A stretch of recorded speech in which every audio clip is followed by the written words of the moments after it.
ભગવતે વાસુદેવાય. શ્રીમદ્ ભાગવત મહાપુરાણ, 8મો સ્કંદ, 8મો અધ્યાય. નરસિંહ ભગવાનનો પ્રાદુર્ભાવ, હિરણ્યકશિપુનો વધ તેમજ બ્રહ્મા વગેરે દેવોએ કરેલી ભગવાનની સ્તુતિ. નારદજી કહે છે, હે યુધિષ્ઠિર, પ્રહલાદજીનું વક્તવ્ય સાંભળીને દૈત્ય બાળકોએ પોતે નિર્દોષ હોવાને કારણે તેમની વાત તે જ સમયે ગ્રહણ કરી લીધી. ગુરુજીનો ઉપદેશ દોષયુક્ત હોવાથી તેમણે ગ્રહણ કર્યો નહીં. જ્યારે ગુરુજીએ જોયું કે તે બધા જ શિષ્યોની બુદ્ધિ એકમાત્ર ભગવાનમાં જ સ્થિત થઈ ગઈ છે, ત્યારે તેઓ ગભરાયા અને તરત જ હિરણ્યકશિપુ પાસે જઈને જાણ કરી પોતાના પુત્ર પ્રહલાદની આ અસહ્ય અને અપ્રિય અનીતિ સાંભળીને ક્રોધને લીધે તેનું શરીર કંપવા લાગ્યું. આખરે તેણે નિર્ણય કર્યો કે પ્રહલાદને હવે પોતાના જ હાથે મારી નાખવો જોઈએ. મન અને ઇન્દ્રિયોને વશ રાખનારા પ્રહલાદજી અત્યંત નમ્રતાપૂર્વક હાથ જોડીને હિરણ્યકશિપુ સામે ચૂપચાપ ઊભા હતા અને તેઓ તિરસ્કારને પાત્ર ન હતા. પરંતુ હિરણ્યકશિપુ સ્વભાવથી જ ક્રૂર હતો. તે પગનો પ્રહાર ખાધેલા સાપની જેમ ફૂફાડા મારવા લાગ્યો. તેણે પ્રહલાદજી તરફ પાપ ભરી ત્રાસી નજરે જોયું અને કઠોર વાણીથી ધમકાવતા કહ્યું, મૂર્ખ, તું ઘણો ઉદંડ થઈ ગયો છે.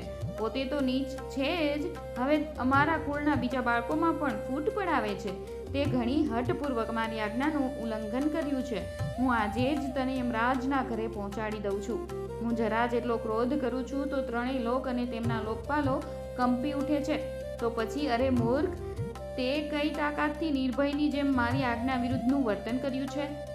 પ્રહલાદજીએ કહ્યું, હે દૈત્યરાજ, બ્રહ્માજીથી માંડીને તુચ્છ તણખલા સુધીના સૌ નાના મોટા ચર અચર જીવોને ભગવાને પોતાને વશ કરી રાખેલા છે.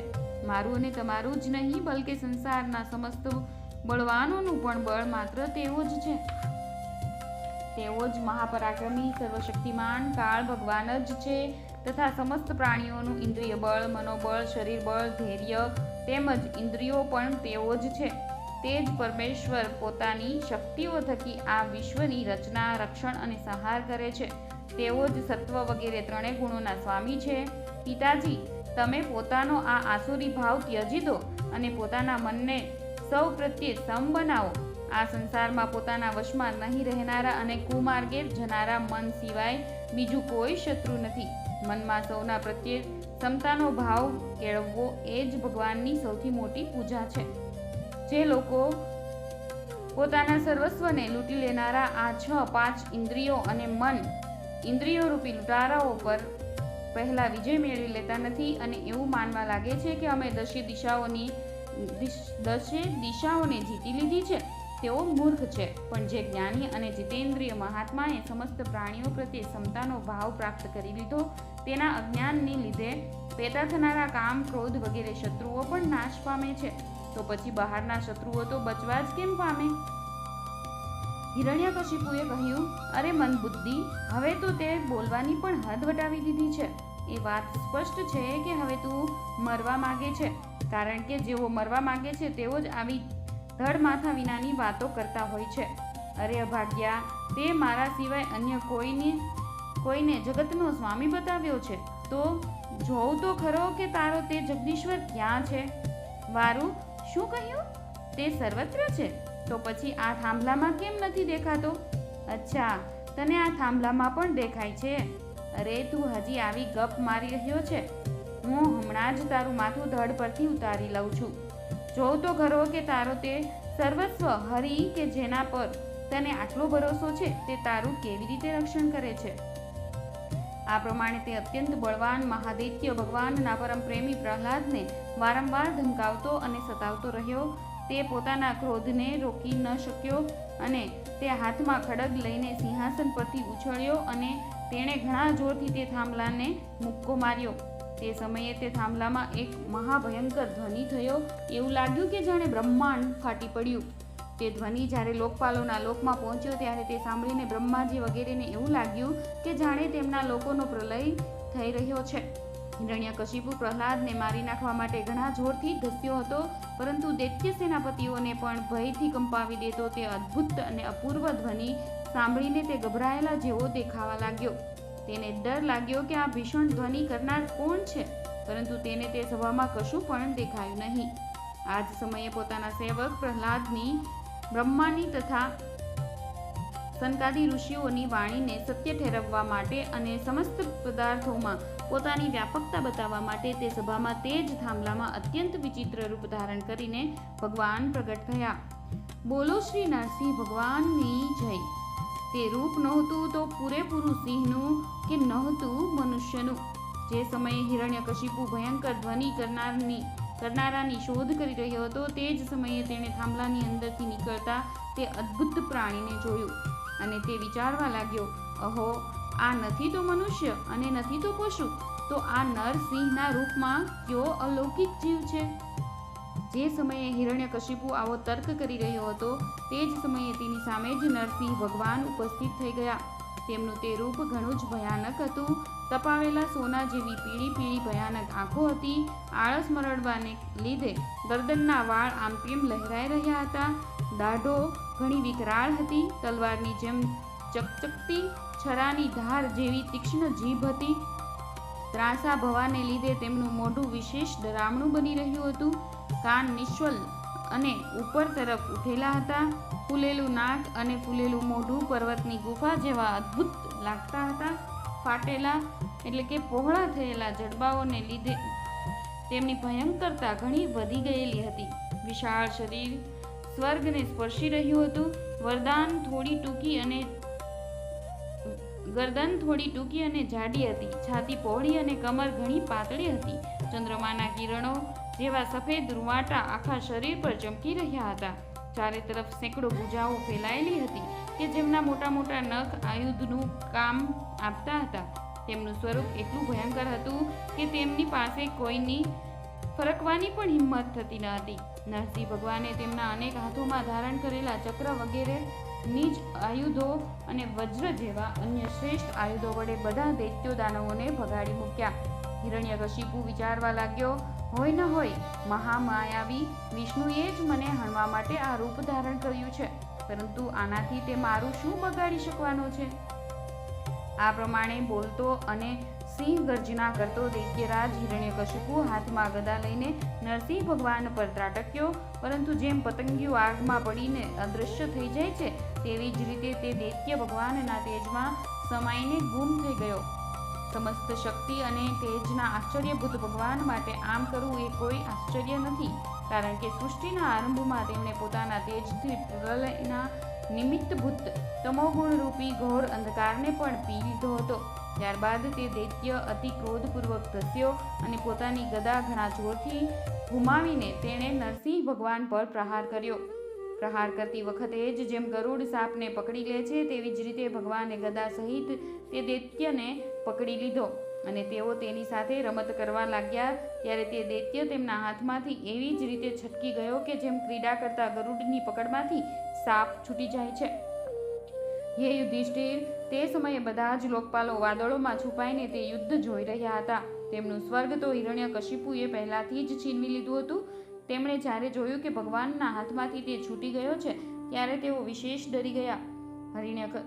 હિરણ્યકશિપુ પણ એવું સમજ્યો કે નરસિંહે મારા શૌર્ય વીર્યથી ડરી જઈને જ મને પોતાના હાથમાંથી છોડી દીધો છે. આવા વિચારથી તે વધારે ઉત્સાહથી ફરી યુદ્ધ કરવા ઢાલ તલવાર લઈને તેમની તરફ ધસી ગયો. તે સમયે તે બાજની જેમ ભારે વેગથી ઉપર નીચે ઉછળતો કૂદતો એવી રીતે ઢાલ તલવારના દાવપેચ બદલવા લાગ્યો કે જેને લીધે તેના પર આક્રમણ કરવાની તક જ મળે નહીં. ત્યારે ભગવાને ઘણા મોટા અવાજે પ્રચંડ અને ભયંકર અટ્ટહાસ્ય કર્યું, જેનાથી હિરણ્યકશિપુની આંખો મીંચાઈ ગઈ. પછી ભારે વેગથી ધસીને ભગવાને તેને એવી રીતે પકડી લીધો કે જેમ સાપ ઉંદરને પકડી લે છે. જે હિરણ્યકશિપુની ચામડી પર વજ્રના પ્રહારથી પણ લસરકો સરખો પણ પડ્યો ન હતો, તે અત્યારે ભગવાનના પંજામાંથી છટકવા માટે જોરથી તડફડિયા મારતો હતો. ભગવાને સભાગૃહના દરવાજા પર લઈ જઈને તેને પોતાની જાંઘો પર પાડી દીધો અને લીલાપૂર્વક પોતાના નખોથી તેને એવી રીતે ચીરી નાખ્યો કે જેમ ગરુડ ભયંકર વિષવાળા સાપને ચીરી નાખે છે. તે સમયે તેમની ક્રોધપૂર્ણ વિકરાળ આંખો તરફ જોઈ શકાતું ન હતું. તેઓ પોતાની લપકારા મારતી જીભથી પોતાના પહોળા થયેલા મોઢાના બંને ખૂણા ચાટી રહ્યા હતા. લોહીના છાંટાઓથી તેમનું મોં અને ગરદનના વાળ લાલ થઈ રહ્યા હતા. હાથીને મારીને ગળામાં આંતરડાની માળા પહેરેલા સિંહના જેવા તેઓ શોભતા હતા. તેમણે પોતાના તીક્ષ્ણ નખોથી હિરણ્યકશિપુનું કાળજું ફાડી લઈને જમીન પર પટક્યું. તે સમયે હજારો દૈત્યો દાનવો હાથમાં શસ્ત્ર લઈને ભગવાન પર પ્રહાર કરવા આવ્યા, પણ ભગવાને પોતાની ભુજારૂપી સેનાથી, લાતોથી અને નખરૂપી શસ્ત્રોથી તેમને ચારે તરફ તગેડી મૂકીને હણી નાખ્યા. હે યુધિષ્ઠિર, તે સમયે ભગવાન નરસિંહના ગરદનના વાળની ઝાપટથી વાદળા વેરણ છેરણ થઈ ગયા. તેમના નેત્રોની જ્વાળાથી સૂર્ય વગેરે ગ્રહોનું તેજ ઝાંખું પડી ગયું. તેમના શ્વાસના હડસેલાથી સમુદ્ર ખળભળી ઉઠ્યો. તેમની સિંહ ગર્જનાથી ભયભીત થયેલા દિગ્ગજો બરાડવા લાગ્યા. તેમના ગરદનના વાળથી ટકરાયેલા દેવતાઓના વિમાન અસ્તવ્યસ્ત થઈ ગયા. સ્વર્ગ ડગમગી ગયું. તેમના પગના ધબકારાથી ધરતી ધ્રુજી ઉઠી. તેમના વેગથી પર્વતો ઉડવા લાગ્યા અને તેમના તેજના ઝળહળાટથી આકાશ તથા દિશાઓ જોઈ શકાતી ન હતી. તે સમયે ભગવાન નરસિંહનો પ્રતિકાર કરનારું કોઈ દેખાતું ન હતું. તો પણ તેમનો ક્રોધ હજીએ વધતો જ જતો હતો. તેઓ હિરણ્યકશિપુની રાજસભામાં જઈને ઊંચા સિંહાસન પર બેસી ગયા. તે સમયે તેમનો અત્યંત તેજપૂર્ણ અને ક્રોધભર્યો ભયંકર ચહેરો જોતા કોઈની પણ હિંમત નહીં ચાલી કે તે તેમની પાસે જઈને તેમની સેવા કરે. જ્યારે સ્વર્ગની દેવીઓને આ શુભ સમાચાર મળ્યા કે ત્રણેય લોકોની શિરોવેદનાનું મૂર્તિમંત સ્વરૂપ હિરણ્યકશિપુ યુદ્ધમાં ભગવાનના હાથે હણી નંખાયો છે, ત્યારે આનંદ ઉલ્લાસથી તેમના ચહેરા ખીલી ઉઠ્યા. તેઓ ભગવાન પર વારંવાર પુષ્પવૃષ્ટિ કરવા લાગી. વિમાનો મારફતે આવેલા ભગવાનના દર્શનાર્થી દેવતાઓની આકાશમાં ભીડ જામી ગઈ. દેવતાઓના ઢોલ નગારા વાગવા લાગ્યા. ગંધર્વરાજ ગાવા લાગ્યા. અપ્સરાઓ નૃત્ય કરવા લાગી. હે તાત, એ જ સમયે બ્રહ્મા, ઇન્દ્ર, શંકર વગેરે દેવો, ઋષિઓ, પિતૃઓ, સિદ્ધો, વિદ્યાધરો, મહાનાગો, મનુઓ, પ્રજાપતિઓ, ગંધર્વો, અપ્સરાઓ, ચારણો, યક્ષો, કિમપુરુષો, વેતાળો, સિદ્ધ કિન્નરો અને ભગવાનના સુનંદ કુમુદ વગેરે પાર્ષદો તેમની પાસે આવ્યા. તે બધાએ માથા પર હાથ જોડીને સિંહાસન પર વિરાજમાન અત્યંત તેજસ્વી નરસિંહ ભગવાનની થોડે દૂરથી અલગ અલગ સ્તુતિ કરી. બ્રહ્માજીએ સ્તુતિ કરતા કહ્યું, હે પ્રભુ, આપ અનંત છો. આપની શક્તિનો કોઈ પાર પામી શકતું નથી. આપનું પરાક્રમ અદ્ભુત અને કર્મ પવિત્ર છે. જો કે ગુણો વડે આપ લીલાપૂર્વક જ સમસ્ત વિશ્વની ઉત્પત્તિ, પાલન અને પ્રલય યથાયોગ્ય રીતે કરો છો, તો પણ આપ તેની સાથે કોઈ સંબંધ રાખતા નથી અને સ્વયં નિર્વિકાર રહો છો. હું આપને નમસ્કાર કરું છું. શ્રી રુદ્રે સ્તુતિ કરતા કહ્યું, હે પ્રભુ, આપનો આવો ક્રોધ તો પ્રલયકાળમાં હોય છે. આ સામાન્ય દૈત્ય તો હવે મરાઈ ચૂક્યો છે. તેથી હે ભક્ત વત્સલ પ્રભુ, આપ શાંત થાઓ અને આપને શરણે આવેલા આપના પ્રિય ભક્ત પ્રહલાદનું રક્ષણ કરો. ઇન્દ્રે સ્તુતિ કરતા કહ્યું, હે પુરુષોત્તમ, આપે અમારું રક્ષણ કર્યું છે. આપે અમારા જે યજ્ઞ ભાગ પાછા આપ્યા છે તે વાસ્તવમાં આપના જ છે.